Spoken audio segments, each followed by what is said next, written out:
Gyere ide. Így. Mondom, most kérdezz. Mi a baj szeme? Azért, hogy jobb a lássam! Mi a baj szeme?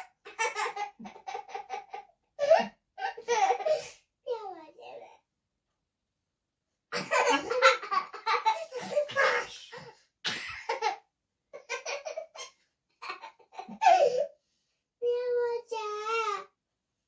Azért már, hogy belőle a nyár! Mi a baj? Sikerülni húz. Most kérdezd a fülemet, az orromat. Miért? Hát mert piroska, ezt kérdezi. Miért? Hát már ilyen kérdezős típusban van a piroska. Miért? Mondjad, hogy nagymama, miért akkor nagy a füled? A mama jött. Én vagyok a farkas!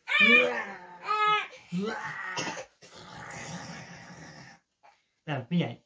Ez úgy van, hogy a piroska bemegy a nagymamához, a nagymama egykor már halott, de a farkas megette, és elkezd kérdezősködni a kis jány. És azt mondja, hogy nagymama, miért olyan nagy az orrod? Jobban folyik belőle a fika. Nagymama, miért olyan piros a szemed? Mert tiszta csipás, nem aludtam. Nagymama, miért olyan nagy a füled?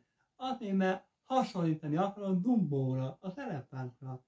Nagymama, miért olyan nagy a szád? Nem nagy, csak büdös.